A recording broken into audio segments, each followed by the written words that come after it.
Ertiga ఒక కొత్త vehicle. కస్టమర్‌కి కార్ అనేది ఒక తీపి జ్ఞాపకం. బట్ యెల్లో బర్డ్ కోసం ట్రావెల్స్ తిప్పి ఎంతో కొంత రూపాయి సంపాదించి ఫినాన్స్‌లో వెహికల్ తీసుకున్న కస్టమర్‌కి కార్ అయితే గనక ఒక ఎదురు దెబ్బ తగిలింది.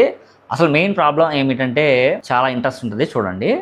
కస్టమర్‌కి వెహికల్ తీసుకున్నారు. సో, తీసుకున్న కస్టమర్‌కి ఫస్ట్ సర్వీస్‌లో, సెకండ్ సర్వీస్‌లో ప్రాబ్లమ్ రెక్టిఫై అవ్వలేదు. ఇప్పుడు థర్డ్ సర్వీస్‌కి వర్క్‌షాప్‌కి విజిట్ చేశారనమాట.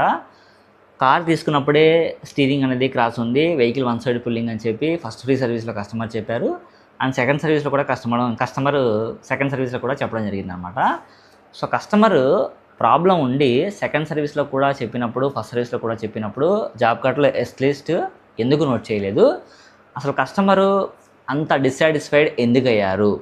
సేల్ దగ్గర నుంచే సర్వీస్ 1, సర్వీస్ 2లో ఎందుకు డిసప్పాయింట్ అయ్యారు అనేది ఈ వీడియోలో డీటెయిల్గా చెప్తానండి. అండ్ ప్రతి ఒక్క కార్ ఓనర్ ఎవరైతే ఉన్నారో ఈ పాయింట్స్ ఖచ్చితంగా తెలుసుకోండి. దీంట్లో పీడిఐ గురించి కొన్ని పాయింట్స్ చెప్తాను. అండ్ వర్క్షాప్లో జరిగే కొన్ని హిడెన్ పాయింట్స్ కూడా నేను ఎక్స్ప్లెయిన్ చేస్తానండి. సో, ఈ పాయింట్స్ ప్రతి ఓనర్కి అయితే ఖచ్చితంగా యూజ్ అవుతాయి. వీడియో చివరి వరకు చూడండి. ఒక 5 మినిట్స్లో అయితే క్లోజ్ చేస్తాను. పాయింట్స్ వైజ్గా మాట్లాడతా. Point number 1, first customer problem ఏమిటి? వెహికల్ పుల్ అవుతుందన్నారు. సో, కస్టమర్ ఇంకో వాయిస్ కూడా చెప్పారు. డే 1 అంటే వెహికల్ తీసుకున్న దగ్గర నుంచి వెహికల్ పుల్ అవుతుందని చెప్పి మెన్షన్ చేశారనమాట. సో, అలా మెన్షన్ చేశారు కదా కస్టమరు. ఫస్ట్ సర్వీస్కి వచ్చినప్పుడు వర్క్షాప్ ఫుల్ ఫ్లెడ్జ్డ్గా స్టార్ట్ అయిందా లేదా? అది ఆ పాయింట్ గురించి కూడా నేను మాట్లాడతాను అనమాట.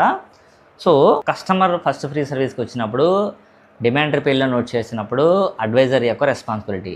సో, ఆ రెస్పాన్సిబిలిటీ ఏంటంటే కనుక కస్టమరు ఫస్ట్ సర్వీస్లో చెప్పినప్పుడు పాయింట్ అనేది దాంట్లో రిమార్క్స్ మెన్షన్ చేయాలి.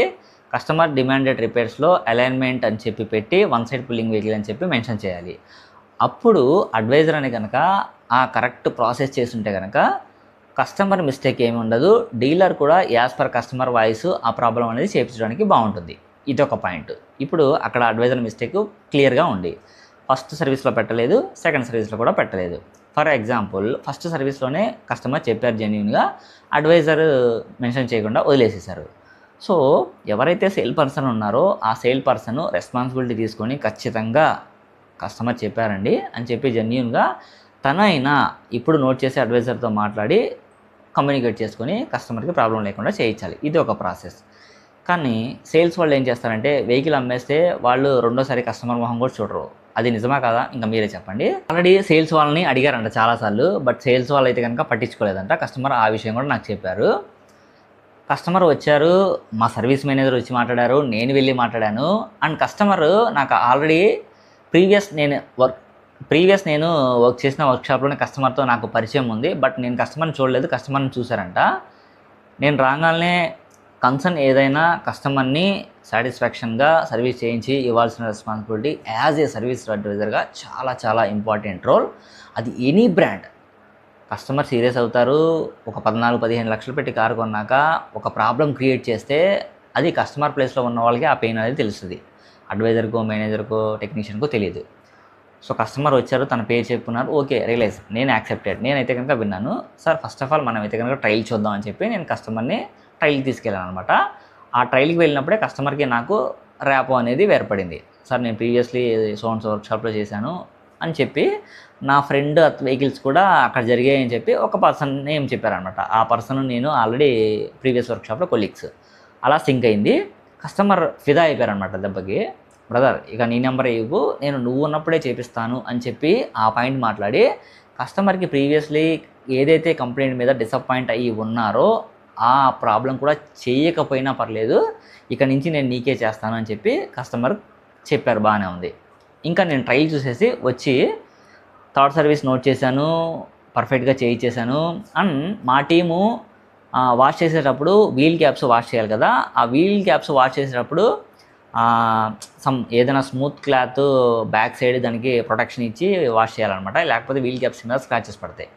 అలా స్క్రాచెస్ పడినాయి బ్రదర్, ప్రాబ్లం ఏమీ లేదు, నేను అసలు చిన్న అయితే పట్టించుకోదలుచుకోలేదు, ఇక్కడ నుంచి నువ్వు ఉన్నావు కాబట్టి ప్రాబ్లం ఏమీ లేదు అని చెప్పి కస్టమర్ అదే మాట చెప్పారనమాట. అండ్ వెళ్ళేటప్పుడు కూడా మంచి రేటింగు, ఎక్సలెంట్ అని చెప్పేసి వెళ్ళారు. ఈ పాయింట్ ఎందుకు చెప్తున్నా అంటే నేను కస్టమర్స్ అనేది ప్రతి ఒక్కళ్ళు చాలా మంచిగానే ఉంటారండి. వాళ్ళని మనం ట్రీట్ చేసే విధానంలోనే ఉంటుంది. కస్టమర్ మనం సర్వీస్ చేసిన తర్వాత వదిలేయకుండా వాళ్ళతో ర్యాపో మెయింటైన్ చేస్తూ 1 మంత్ మంత్లీ కానీ 1 వీక్కి కానీ హాయ్ సార్ గుడ్ మార్నింగ్ ఎలా ఉన్నారు, ప్రాబ్లం ఎలా ఏమన్నా ఉందా, వెహికల్ సర్వీస్ చేయించాక ఎలా ఉంది ఏంటని చెప్పి కస్టమర్ని మనం టచ్ అంటే కీప్ ఇన్ టచ్ ఉండాలన్నమాట. అప్పుడే కస్టమర్స్ ఏమైనా ప్రాబ్లం వచ్చినా మన మీద కంప్లైంట్ చేయరు. అంటే కంప్లైంట్ చేయకుండా ఉండడానికి మనం మాట్లాడడం కాదు, అది ఒక బేసిక్ హ్యాబిట్ అనమాట. సో అప్పుడే కస్టమర్స్ ఏంటంటే ఒక కస్టమర్ నుంచి చాలా కస్టమర్స్ అనేది మనకి రెఫరెన్స్ వస్తారనమాట. అండ్ ఆ కస్టమర్ అయితే కనుక సో ఫైనల్గా ఎక్సలెంట్ రేటింగ్ ఇచ్చేసేసి సాటిస్ఫై అయిపోయాను అనమాట. అండ్ ఇదే కస్టమర్ వెహికల్ తెచ్చినప్పుడు మీరు లాస్ట్ టైం ఏదైతే ఉందో అండ్ లాస్ట్ టైం ఈ కస్టమర్ కొన్ని పాయింట్స్ మీద డిసప్పాయింట్ అయ్యారు. ఆ పాయింట్స్ ఏంటంటే సెకండ్ సర్వీస్కి వచ్చినప్పుడు మన టెక్నీషియన్స్ వెహికల్ ఏసీ ఆన్ చేసేసి కూర్చున్నారంట, వాషింగ్ ప్రాపర్గా చేయలేదంట, ఎక్కడ డస్ట్ అలాగే పెట్టేసేసారంట. వర్క్షాప్లో వాషింగ్ కానివ్వండి, వ్యాక్యూమ్ కానివ్వండి, వెహికల్ ఏరియాలో ఉందని చెప్పి సర్వీస్ అడ్వైజర్ అయితే కనుక కస్టమర్కి అప్డేట్ చేస్తే ఈ ప్రాబ్లం అనేది ఏముండవు. మెయిన్గా సర్వీస్ అడ్వైజర్ యొక్క కీ రోల్ అనేది చాలా చాలా చాలా ఇంపార్టెంట్. అది యాజ్ ఏ అడ్వైజర్గా నాకు తెలుసు. అండ్ వెహికల్ వచ్చిన తర్వాత షాప్ ఫ్లోర్లోకి ఎంట్రినప్పుడు అంటే వర్క్షాప్లోకి ఎంటర్ అయినప్పుడు టెక్నీషియన్స్ కూడా దయచేసి వర్క్షాప్లో వర్క్ అయిపోయిన తర్వాత కన్సర్న్ సర్వీస్ మేనేజర్ కానివ్వండి, కన్సర్న్ ఫ్లోర్ మేనేజర్ కోఆర్డినేటర్ ఎవరైతే ఉన్నారో సూపర్వైజర్ కానీ వాళ్ళే వెహికల్ని వాషింగ్ ఏరియాలో వెళ్ళే వరకు టేక్ కేర్ చేయాలండి. టెక్నీషియన్ అయితే కనుక వెహికల్ ఎక్కడానికి లేదు. తన వర్క్ ఏంటంటే కనుక సో యాజ్ ఏ టెక్నీషియన్గా టెక్నికల్గా సర్వీస్ చేసి ఫ్లోర్ మేనేజర్కి కానీ ఫ్లోర్ కోఆర్డినేటర్ సూపర్వైజర్ కానీ అలాట్ చేయడమే తన వర్క్ అనమాట. సో వెహికల్ అయిపోయిన తర్వాత ఎక్కేసేసి ఏసీ ఆన్ చేసేసి కస్టమర్ లేరు కదా అని చెప్పి గంటల బండిలో కూర్చోకూడదు. అది కూడా మిస్టేకే. రేపు అదే కస్టమర్ చూసి చాలా పెద్ద ఇష్యూ అయితే క్రియేట్ చేస్తారు. ఇలాంటి కేసెస్లో చాలా అంటే చాలా సివియర్ కేసెస్ అయ్యి కొంతమంది లీగల్గా కూడా కన్స్యూమర్ కోర్టులో చెప్పలేం కదా, ఇష్యూస్ ఎలా అయినా దారి తీయచ్చు అనమాట. ఎందుకంటే వెహికల్ మనది కాదు, కస్టమర్ది. సో కస్టమర్ వెహికల్ని ఎప్పుడైతే నువ్వు కస్టమర్ ఉన్నా లేకపోయినా అది కస్టమర్ వెహికల్ కాదు, దాన్ని అయితే కనుక జాగ్రత్తగా కస్టమర్కి చెప్పాల్సిన రెస్పాన్సిబిలిటీ టెక్నీషియన్ది ఉంటుంది, ఫ్లోర్ మేనేజర్ ఉంటుంది, సర్వీస్ అడ్వైజర్, జిఎం, డబ్ల్యూఎం అందరిది ఉంటుంది. సో ఆ ప్రాసెస్ అందరూ ఫాలో అయితే వర్క్షాప్లో కన్సర్న్స్ ఏవి మ్యాక్సిమం అయితే కనుక జనరేట్ అవ్వండి. ఎవరైతే ఏ కస్టమర్ అయితే కనుక మనకి డిసప్పాయింట్ అయ్యారో ఆ కస్టమర్ని మనం సాటిస్ఫై చేసి అయితే కనుక పంపించామన్నమాట. సో ప్రతి కస్టమర్ని ఇలా ఏ కంప్లైంట్ వచ్చినా కూడా తీసుకోవడం అనేది ఇంపార్టెంట్ అనమాట. అండ్ దాన్ని ఎట్ ఏ టైంలో రెక్టిఫై చేయడం అనేది కూడా చాలా చాలా ఇంపార్టెంట్. చాలా జాగ్రత్తగా కస్టమర్లో హ్యాండిల్ చేస్తే ఏ కస్టమర్ నుంచి మనకైతే కనుక ప్రాబ్లం రాదండి. సో ఇప్పుడు ఎట్టిగా కస్టమర్ రేపు వేరే కస్టమర్ అవ్వచ్చు.